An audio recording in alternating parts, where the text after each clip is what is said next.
नमस्कार दोस्तों, मैं अर्जुन आपका स्वागत करता हूँ स्टे बाय अर्जुन के यूट्यूब चैनल में। तो दोस्तों, आज की हमारी क्लास है प्रायद्वीपीय भारत के बारे में। जो दोस्तों आज की हमारी क्लास है, तो दोस्तों वीडियो को अंत तक जरूर देखना ताकि सभी क्वेश्चन जो है आपको आसानी से याद हो जाए। साथ ही दोस्तों, अगर आप हमारे चैनल पर पहली बार आएँ तो हमारे चैनल को भी सब्सक्राइब कर लीजिएगा, साथ ही बेल आइकन को प्रेस कर लीजिएगा ताकि हमारे आने वाले वीडियो का नोटिफिकेशन जो है आप तक पहुँचता रहे। चलिए दोस्तों, वीडियो को स्टार्ट करते हैं।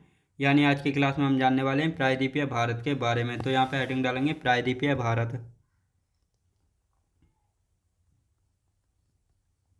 प्रायद्वीपीय भारत की जो है आज की हमारी क्लास हो जाती है। तो सबसे पहले दोस्तों प्रायद्वीपीय भारत के बारे में थोड़ा समझ लेते हैं। यानी ये प्रायद्वीप होता क्या है। यानी दोस्तों जमीन या भूमि का एक ऐसा भाग होता है जो तीन तरफ से जो है पानी से घिरा होता है, तो उसको जो है प्रायद्वीप या पेनिनसुलर जो है कहा जाता है। और हमारा जो दक्षिणी भारत है इसी को जो है प्रायद्वीप कहा जाता है, क्योंकि ये तीन तरफ से जो है पानी से घिरा हुआ है और एक तरफ से जो है स्थल से घिरा हुआ है, तो इसलिए इसको प्रायद्वीपीय भारत जो है कहा जाता है। मैप बना लेते हैं यहाँ पे। तो दोस्तों ये हमने यहाँ पे मैप बनाया है। अब दोस्तों यहाँ पे बात करते हैं इसकी, ये कौन सा है, ये है प्रायद्वीपीय भारत। प्रायद्वीपीय भारत, ये हो गया प्रायद्वीपीय भारत।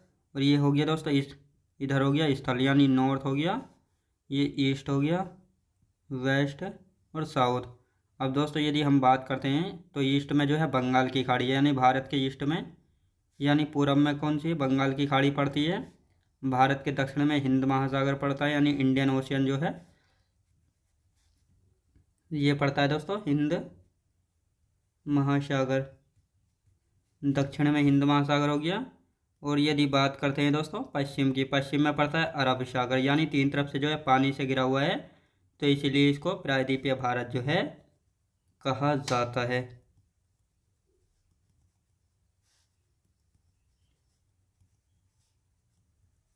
तो दोस्तों ये पड़ता है अरब सागर, इधर पड़ता है अरब सागर, और इधर पड़ती है दोस्तों बंगाल की खाड़ी।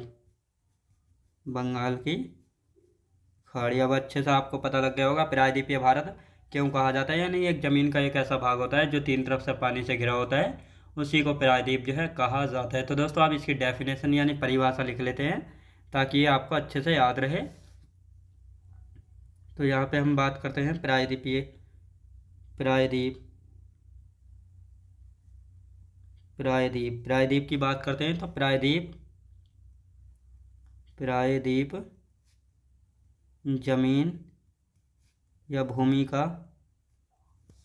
वह भाग होता है, वह भाग होता है जो तीन ओर से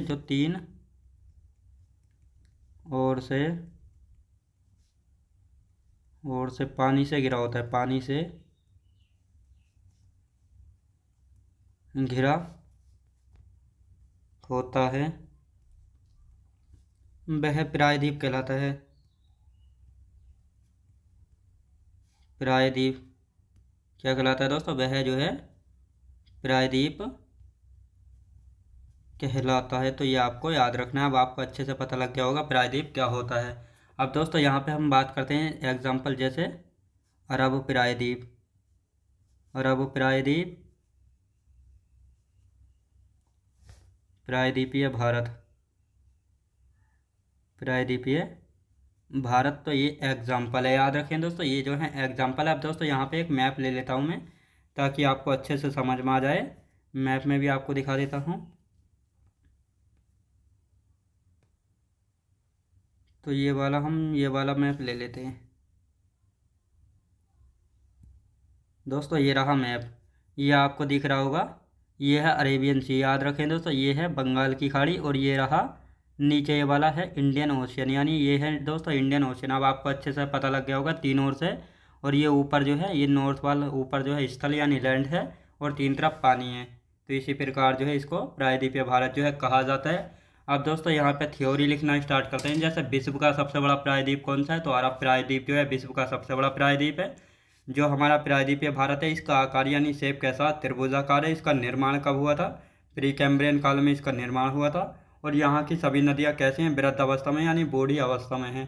प्रायद्वीपीय भारत प्रायद्वीपीय भारत जो है किसका भाग है? गोंडवाना लैंड का भाग है और इसका विस्तार जो है लगभग 16 लाख वर्ग किलोमीटर क्षेत्रफल में फैला हुआ है। और इसकी औसत ऊंचाई की यदि बात करते हैं तो इसकी औसत ऊंचाई है दोस्तों 600 से लेकर 900 मीटर। तो दोस्तों इन सारे पॉइंटों को यहाँ पे हम लिख लेते हैं।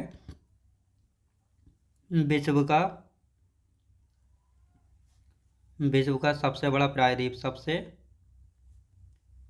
बड़ा प्रायद्वीप, विश्व का सबसे बड़ा प्रायद्वीप की यदि बात करते हैं तो अरब प्रायद्वीप, यानी जो अरब प्रायद्वीप है ये जो है विश्व का सबसे बड़ा प्रायद्वीप है। तो ये आपको याद रखना है। अब दोस्तों यहाँ पे हम बात करते हैं आकार की, यानी इसका आकार कैसा भारतीय प्रायद्वीप का? तो इसका आकार है त्रिभुजाकार, त्रिभुजाकार इसका शेप हो गया। अब दोस्तों यहाँ पे हम बात करते हैं इसका निर्माण कब हुआ था।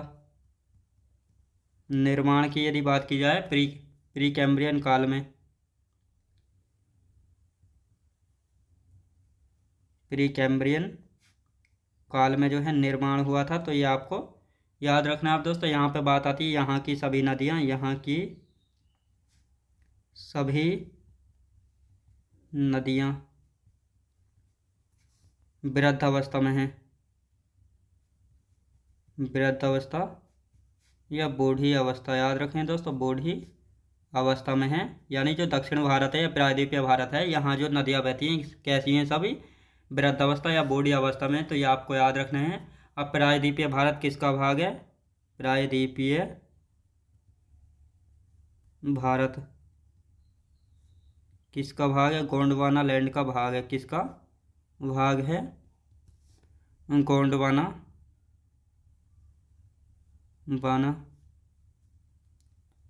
लैंड का भाग है। याद रखें दोस्तों, गोंडवाना लैंड का भाग है प्रायद्वीपीय भारत। अब दोस्तों यहाँ पे बात करते हैं इसका विस्तार।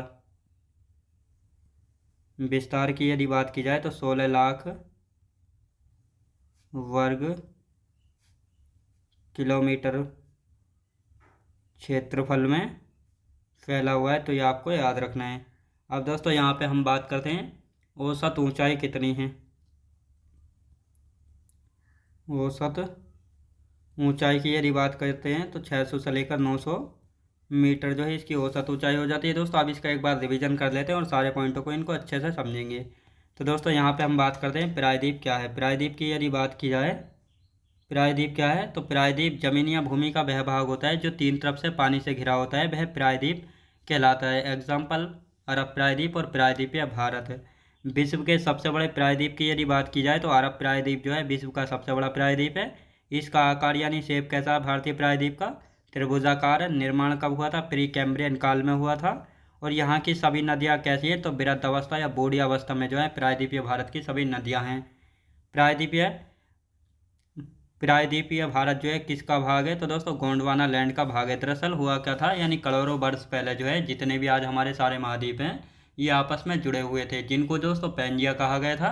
और जो चारों ओर महासागर थे उनको पैंथलासा कहा जाता था। और इसके बाद जो है करोड़ों वर्ष बाद जो है पैंजिया दो भागों में टूटता है, जिसमें नॉर्थ वाला यानी उत्तर वाला हिस्सा दोस्तों अंगारा लैंड या लोरेशिया कहलाया था। और यदि हम दक्षिण वाले भाग की बात की जाए तो दक्षिण वाला भाग कहलाया था गोंडवाना लैंड।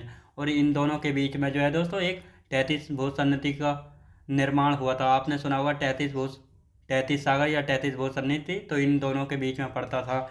और साथ ही दोस्तों हमारा जो प्रायद्वीपीय भारत है ये नीचे वाले हिस्से यानी गोंडवाना लैंड का भाग है। तो ये आपको याद रखना है। और गोंडवाना लैंड से ये प्रायद्वीपीय भारत की प्लेट टूट कर जो है एशिया प्लेट से जो है चिपक गई थी, यानी अब वर्तमान में एशिया में है। लेकिन पूछा जाए किसका भाग है तो गोंडवाना लैंड का भाग है। तो ये आपको याद रखना है। अब विस्तार की यदि बात की जाए, जो प्रायद्वीपीय भारत है इसका विस्तार कितना है? तो 16 लाख वर्ग किलोमीटर जो है इसका विस्तार जो है हो जाता है। दोस्तों अब यहाँ पे हम मैप ले लेते हैं।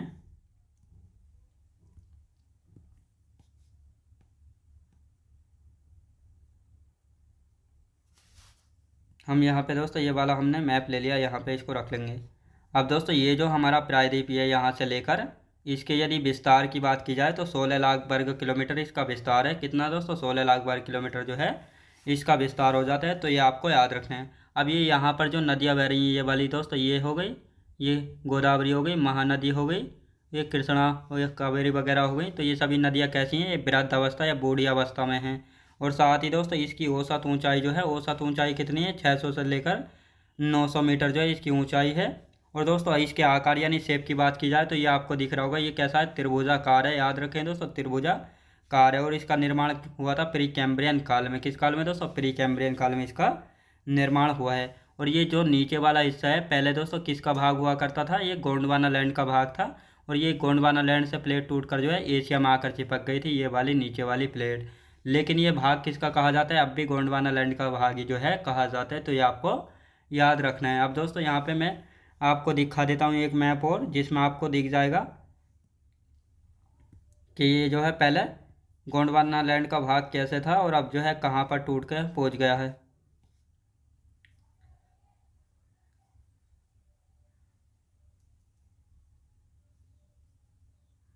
ये रहा दोस्तों, इसको दिखाते हैं। तो दोस्तों ये रहा मैप, यानी ये रहा प्रायद्वीपीय भारत। यदि बात करते हैं दोस्तों, सबसे पहले ये रहा प्रायद्वीपीय भारत, ये है। फिर इसके बाद दोस्तों ये आया, और फिर इसके बाद दोस्तों ये देखो कितनी अलग हो गया। और इसके बाद जो है दोस्तों यहाँ पे देखो ये चिपका हुआ है भारत। तो इस प्रकार जो है ये वाला गोंडवाना लैंड था, और ये ऊपर का लोरेशिया था, ये लिख लिया लोरेशिया। और ये है गोंडवाना लैंड, यानी यहाँ से टूट कर जो है दोस्तों यहाँ पहुँचा, देखो टूट के। और इसके बाद जो है जो वर्तमान में ये रहा। तो इस प्रकार जो है किसको कहा जाता है? गोंडवाना लैंड का भाग जो है कहा जाता है। तो ये आपको अच्छे से मैप में भी जो है पता लग गया होगा। अब दोस्तों प्रायद्वीपीय भारत में हम क्या क्या जो है पढ़ने वाले हैं, इनके बारे में एक बार अब चर्चा करेंगे। तो यहाँ पर हेडिंग डालेंगे प्रायद्वीपीय भारत। प्रायद्वीपीय प्रायद्वीपीय भारत प्रायद्वीपीय भारत की यदि बात की जाए, प्रायद्वीपीय भारत की, तो दोस्तों अब यहाँ पे हम मैप बना लेते हैं और उसके बाद जानेंगे प्रायद्वीपीय भारत में क्या क्या जो है पढ़ने वाले हैं।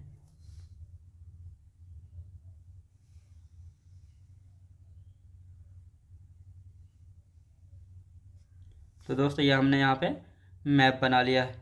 अब देखेंगे यहाँ पे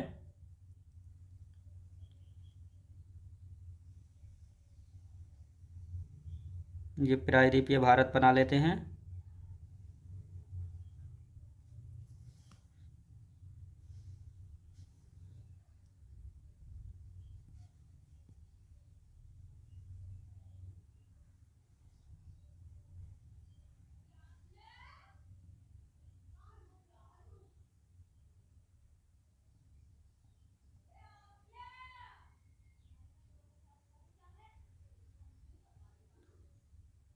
अब यहाँ पे हम बात करते हैं दोस्तों, यहाँ पे पढ़ दिए दोस्तों, ये है अरावली पर्वत।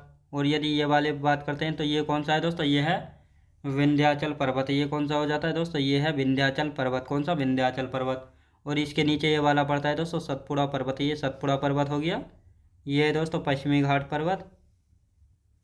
और यदि बात करते हैं तो ये है दोस्तों पूर्वी घाट पर्वत, जो कि कटा छटा पर्वत है। तो ये आपको याद रखना है। अब दोस्तों यहाँ पे पड़ती है नीलगिरी की पहाड़ियाँ। तो ये है दोस्तों नीलगिरी की पहाड़ियाँ। अब इनको लिखना स्टार्ट करते हैं यहाँ पे हम। ये कौन सा है दोस्तों? विंध्याचल पर्वत। विंध्याचल पर्वत, ये हो गया दोस्तों विंध्याचल पर्वत। और यदि इसकी बात की जाए तो ये है पूर्वी घाट पर्वत। पूर्वी घाट पर्वत, ये हो गया दोस्तों पूर्वी घाट पर्वत। और यदि इसकी बात की जाए नीलगिरी की पहाड़ियाँ, नीलगिरी पहाड़ी, ये नीलगिरी पहाड़ी हो गई। और यदि बात की जाए तो दोस्तों ये है पश्चिमी घाट पर्वत। पश्चिमी घाट पर्वत दोस्तों, ये है पश्चिमी घाट पर्वत। और इसको जो है सह्याद्री के नाम से भी जाना जाता है। सह्याद्री के नाम से भी जो है जाना जाता है। अब दोस्तों हम यहाँ पे बात करते हैं तो ये है दोस्तों अरावली पर्वत। अरावली पर्वत, ये हो गया दोस्तों अरावली पर्वत। और यदि इसकी बात की जाए तो ये कौन सा है? यदि इसकी बात की जाए तो ये है दोस्तों सतपुड़ा पर्वत। सतपुड़ा पर्वत कौन सा दोस्तों? ये हो गया सतपुड़ा पर्वत। तो इन सभी को जो है प्रायद्वीपीय भारत में जो हम पढ़ेंगे। अब यहाँ पे हम बात करते हैं दोस्तों, जो ये सतपुड़ा पर्वत है इसको जो है 3 भागों में बांट कर पढ़ते हैं। राजपीपला हिल्स, महादेव पर्वत और मैकाल रेंज, इन 3 भागों में बांट कर जो है पढ़ते हैं। तो अब लिखेंगे कौन कौन से जो है यहाँ पे पढ़ने वाले हैं क्रम से। तो सबसे पहले हम बात करते हैं अरावली पर्वत। अरावली पर्वत के बारे में पढ़ेंगे। और यदि यहाँ पे हम बात करते हैं विंध्याचल पर्वत के बारे में, विंध्याचल पर्वत, विंध्याचल पर्वत हो गया दोस्तों। फिर आते हैं दोस्तों सतपुड़ा पर्वत, ये सतपुड़ा पर्वत हो गया। सतपुड़ा पर्वत के बाद दोस्तों महादेव पर्वत, महादेव पर्वत, ये दोस्तों महादेव पर्वत हो गया। अब यहाँ पे हम बात करते हैं मैकाल रेंज, मैकाल रेंज और ये महादेव पर्वत दोनों सतपुड़ा पर्वत के भाग हैं, तो बिल्कुल कंफ्यूज जो है नहीं होना है। पश्चिमी घाट पर्वत, पश्चिमी घाट पर्वत, जिसको सह्याद्री के नाम से भी जाना जाता है, जिसको दोस्तों सह्याद्री के नाम से भी जाना जाता है। पूर्वी घाट पर्वत, पूर्वी घाट पर्वत और नीलगिरी की पहाड़ी, नीलगिरी पहाड़ी याद रखें दोस्तों, नीलगिरी पहाड़ी, इन सभी को जो है पढ़ने वाले हैं। अब दोस्तों एक एक करके यहाँ पे हम हेडिंग डालेंगे। अरावली पर्वत, सबसे पहले अरावली पर्वत के बारे में पढ़ने वाले हैं। अरावली पर्वत लिख लेते हैं और उसके बाद जो एक बार फिर रिवीजन करेंगे इसका। अरावली पर्वत, अरावली पर्वत, तो दोस्तों ये हो गया अरावली पर्वत। अब दोस्तों अरावली पर्वत की यदि बात करते हैं तो अरावली पर्वत का विस्तार जो है कहाँ से कहाँ तक है, गुजरात के पालनपुर से लेकर दिल्ली तक इसका विस्तार है। अरावली पर्वत जो है भारत की प्राचीनतम यानी सबसे पुरानी जो है पर्वत श्रृंखला है। अरावली पर्वत की सबसे ऊंची चोटी गुरु शिखर है, जो कि राजस्थान के माउंट आबू में पड़ती है। और इसकी हाइट की यदि बात की जाए तो 1722 मीटर इसकी हाइट हो जाती है। अरावली पर्वत जो है दोस्तों लगभग 570 मिलियन वर्ष पुराना है। इसका विस्तार गुजरात, राजस्थान, हरियाणा और दिल्ली तक है। साथ ही दोस्तों लूनी नदी का उद्गम यहीं से होता है और इस लूनी नदी को जो है रेगिस्तान की गंगा जो है कहा जाता है। और साथ ही बनास नदी भी जो है यहीं से निकलती है, तो ये आपको याद रखना है। अब इन सारे पॉइंटों को यहाँ पे हम लिखेंगे। तो दोस्तों अब यहाँ पे जो है अरावली पर्वत बना लेते हैं पहले। तो दोस्तों ये हमने बनाया अरावली पर्वत, ये अरावली पर्वत है। ये हो गया दोस्तों गुजरात, राजस्थान, हरियाणा और दिल्ली। तो एक एक पॉइंट करके लिख लेंगे इनको। ये हो गया दोस्तों गुजरात, गुजरात के पालनपुर से दिल्ली तक। ये हो गया राजस्थान, हरियाणा, हरियाणा और ये हो गया दिल्ली। कौन सा होगी दोस्तों, दिल्ली। अब दोस्तों यहाँ से जो है बनास नदी निकलती है, बनास नदी। और यदि यहाँ से बात की जाए तो यहाँ से निकलती है लूनी नदी। यानी ये दोनों नदियाँ जो हैं कहाँ से निकलती हैं, तो अरावली पर्वत से निकलती है। अब इनके सारे पॉइंट एक एक करके हम थ्योरी के रूप में लिखने वाले हैं। तो दोस्तों यहाँ पे अब हम बात करते हैं, यानी अरावली पर्वत भारत की प्राचीनतम पर्वत श्रृंखला है। अरावली पर्वत, अरावली पर्वत की यदि बात की जाए भारत की प्राचीनतम पर्वत श्रृंखला है, प्राचीनतम पर्वत श्रृंखला। तो पूछा जाता है भारत की प्राचीनतम पर्वत श्रृंखला कौन सी है, तो ये हो जाती है दोस्तों अरावली पर्वत। अब आते हैं अरावली पर्वत की, अरावली पर्वत की सबसे ऊंची चोटी, अरावली पर्वत की सबसे ऊंची चोटी कौन सी है, गुरु शिखर है। याद रखें दोस्तों गुरु शिखर जो है अरावली पर्वत की सबसे ऊंची चोटी है। और ये कहाँ पे है, राजस्थान के माउंट आबू में, राजस्थान के माउंट आबू में। याद रखें दोस्तों राजस्थान के माउंट आबू में स्थित है, तो ये आपको याद रखना है। अब हाइट की यदि बात की जाए तो 1722 मीटर जो है हाइट हो जाती है। और साथ ही दोस्तों राजस्थान के माउंट आबू में दिलवाड़ा का जैन मंदिर पड़ता है, दिलवाड़ा का जैन मंदिर पड़ता है। और ये जैन धर्म को समर्पित है, जैन धर्म को समर्पित है। याद रखें दोस्तों जैन धर्म को जो है समर्पित है। अब दोस्तों यहाँ पे बात आती है अरावली पर्वत कितना पुराना है।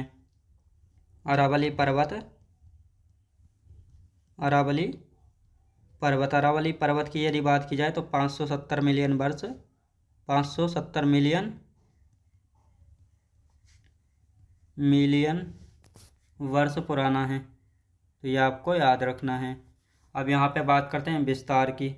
अभी मैंने आपको बताया था गुजरात से कहाँ तक है, दिल्ली तक, यानी गुजरात के पालनपुर से लेकर गुजरात से राजस्थान, हरियाणा व दिल्ली तक जो है इसका विस्तार है अरावली पर्वत का। तो ये आपको याद रखना है। अब दोस्तों यहाँ से बात आती है, दो नदियाँ निकलती है, लूनी व बनास नदियाँ निकलती हैं, नदियाँ निकलती हैं या इनका उद्गम जो है होता है। और साथ ही दोस्तों लूनी नदी को जो है रेगिस्तान की गंगा, रेगिस्तान की गंगा कहा जाता है। याद रखें दोस्तों, रेगिस्तान की गंगा कहा जाता है। तो ये आपको याद रखना है। अब यहाँ पे हम इसका एक बार रिवीजन कर लेते हैं ताकि आपको अच्छे से याद हो जाए। यहाँ पे हम बात करते हैं दोस्तों अरावली पर्वत, विंध्याचल पर्वत, सतपुड़ा पर्वत, महादेव पर्वत, मैकाल रेंज, पश्चिमी घाट पर्वत जिसको सह्याद्री के नाम से भी जाना जाता है, तो पूर्वी घाट पर्वत, नीलगिरी की पहाड़ी। अब यहाँ पे हम बात करते हैं अरावली पर्वत। अरावली पर्वत की यदि बात की जाए तो दोस्तों यह है अरावली पर्वत। ये गुजरात के पालनपुर से लेकर राजस्थान, हरियाणा और दिल्ली तक फैला। यहाँ से लूनी नदी और बनास नदी का उद्गम होता है। यानी अरावली पर्वत भारत की जो है प्राचीनतम पर्वत श्रृंखला है। अरावली पर्वत की सबसे ऊंची चोटी गुरु शिखर है जो कि राजस्थान के माउंट आबू में स्थित है, जिसकी हाइट है 1722 मीटर। और साथ ही माउंट आबू में दिलवाड़ा का जैन मंदिर पड़ता है जो कि जैन धर्म को समर्पित है। तो ये आपको याद रखना है। अरावली पर्वत जो है कितना पुराना है, तो 570 मिलियन वर्ष पुराना है अरावली पर्वत। विस्तार की यदि बात की जाए तो गुजरात, राजस्थान, हरियाणा व दिल्ली तक विस्तार है। लूनी और बनास नदियाँ यहाँ से निकलती हैं। साथ ही लूनी नदी को जो है रेगिस्तान की गंगा कहा जाता है। ये कहाँ से निकलती है, अरावली पर्वत से जो है इसका उद्गम होता है। तो ये आपको याद रखना है। अब आते हैं दोस्तों विंध्याचल पर्वत। यहाँ पे न्यू हेडिंग डालेंगे, विंध्याचल पर्वत, विंध्याचल विंध्याचल पर्वत। विंध्याचल पर्वत की यदि बात की जाए तो ये विंध्याचल पर्वत कहाँ पे पड़ता है और इसका विस्तार कहाँ पे। तो दोस्तों इसके विस्तार की यदि बात की जाए तो गुजरात, मध्य प्रदेश, उत्तर प्रदेश, बिहार और छत्तीसगढ़ में इसका विस्तार है। गुजरात में जो है इसको जोबाट हिल के नाम से जाना जाता है, बिहार में कैमूर हिल्स के नाम से। और इसकी सबसे ऊंची चोटी है दोस्तों सद्भावना शिखर या गुडविल पीक जो है इसकी सबसे ऊंची चोटी है। विंध्याचल पर्वत के दक्षिण में कौन सी नदी बहती है, तो नर्मदा नदी जो है विंध्याचल पर्वत के दक्षिण में बहती है। और साथ ही दोस्तों नर्मदा के दक्षिण में कौन सा पर्वत है, सतपुड़ा पर्वत है। और सतपुड़ा के पर्वत में है तापी नदी। तो यहाँ से क्वेश्चन जो है पूछा जाता है। और साथ ही भारत को, उत्तर भारत को जो है दक्षिण भारत से कौन सी पर्वत श्रेणी अलग करती है, तो विंध्याचल पर्वत जो है अलग करती है। तो ये आपको याद रखना है। तो दोस्तों अब यहाँ पे जो है लिखना स्टार्ट करते हैं। विंध्याचल पर्वत की यदि बात करते हैं तो सबसे पहले देख लेते हैं विस्तार। विस्तार कहाँ कहाँ तक है दोस्तों, गुजरात, मध्य प्रदेश, उत्तर प्रदेश, बिहार और छत्तीसगढ़। याद रखें दोस्तों यहाँ पर जो है विस्तार है। अब दोस्तों यहाँ पे बात करते हैं गुजरात में किस नाम से जाना जाता है, यानी विंध्याचल पर्वत को जो है गुजरात में जोबट हिल्स के नाम से जाना जाता है। और यदि बात की जाए तो बिहार में किस नाम से, कैमूर हिल्स के नाम से। बिहार में कैमूर हिल्स के नाम से। यानी जो विंध्याचल पर्वत का विस्तार बिहार में जाता है तो उसको जो है कैमूर हिल्स के नाम से जाना जाता है। सबसे ऊंची चोटी कौन सी है, सबसे ऊंची चोटी है दोस्तों सद्भावना शिखर या गुडविल पीक। सद्भावना शिखर या गुडविल पीक। याद रखें दोस्तों गुडविल पीक ये सबसे ऊंची चोटी हो जाती है। अब दोस्तों यहाँ पे बात करते हैं विंध्याचल पर्वत के दक्षिण में कौन सी नदी बहती है। विंध्याचल पर्वत के दक्षिण में, दक्षिण में कौन सी नदी बहती है? नर्मदा नदी बहती है। कौन सी दोस्तों? नर्मदा नदी। अब दोस्तों यहाँ पे हम बात करते हैं, ये दोस्तों विंध्याचल पर्वत, ये विंध्याचल पर्वत हो गया। अब दोस्तों इसके जो है दक्षिण में ये बह रही है नर्मदा नदी। ये कौन सी है? नर्मदा नदी बह रही है। और साथ ही दोस्तों यहाँ से एक क्वेश्चन और पूछा जाता है, नर्मदा के दक्षिण में कौन सा पर्वत है? तो दोस्तों ये है सतपुड़ा पर्वत। यानी अब पूछा जाए नर्मदा नदी के उत्तर में कौन सा पर्वत है, तो होगा दोस्तों विंध्याचल पर्वत। नर्मदा नदी के दक्षिण में कौन सा पर्वत है? सतपुड़ा पर्वत। और साथ ही नर्मदा नदी किन दो पर्वतों के बीच बहती है? विंध्याचल और सतपुड़ा पर्वत के बीच बहती है। इस प्रकार भी जो यहाँ से क्वेश्चन बन जाता है। और साथ ही सतपुड़ा पर्वत के दक्षिण में कौन सी नदी बहती है? तो दोस्तों ये है तापी नदी। ये तापी नदी हो जाती है। कौन सी दोस्तों? तापी नदी हो जाती है। अब दोस्तों यहाँ पे अब आपको ये नदियाँ भी अच्छे से याद हो गई होंगी। अब दोस्तों हम यहाँ पे बात करते हैं, उत्तर भारत को दक्षिण भारत से कौन सी पर्वत श्रेणी अलग करती है? तो लिखेंगे इस क्वेश्चन को, उत्तर भारत को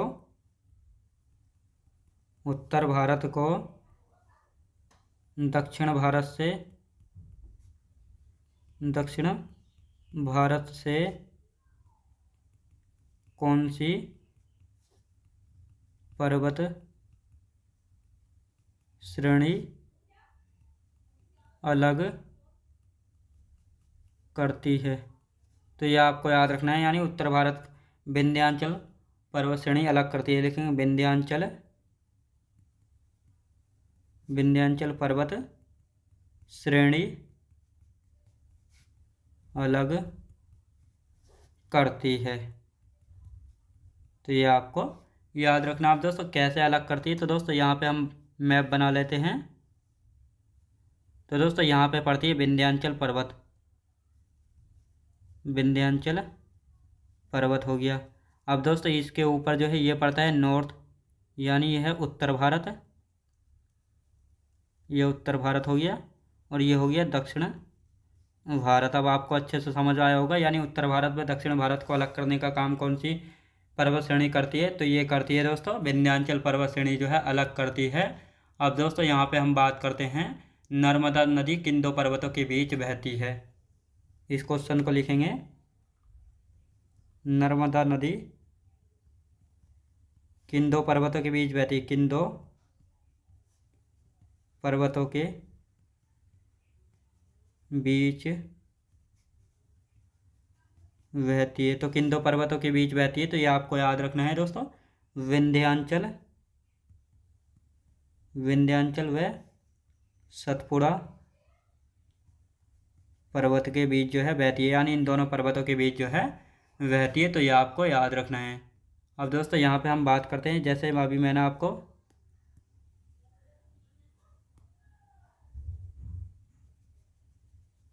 विंध्याचल हो गया, ये विंध्याचल पर्वत। और दोस्तों ये हो गया सतपुड़ा पर्वत, ये सतपुड़ा पर्वत हो गया। और इन दोनों के ये बीच से बह रही है दोस्तों नर्मदा नदी। ये हो गई नर्मदा नदी। तो आपको अच्छे से समझ आ रहा होगा, ये नर्मदा नदी हो गई। अब दोस्तों यहाँ पे बात करते हैं, सतपुड़ा पर्वत जो है किन दो नदियों के बीच स्थित है? तो इसको लिखेंगे, सतपुड़ा पर्वत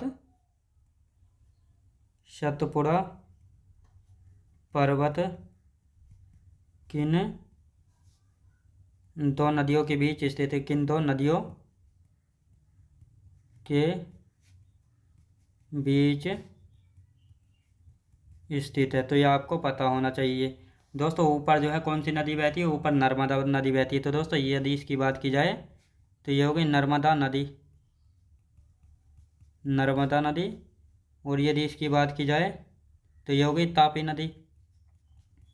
नदी। अब यहाँ पे हम बात करते हैं, ये दोस्तों सतपुड़ा पर्वत, सतपुड़ा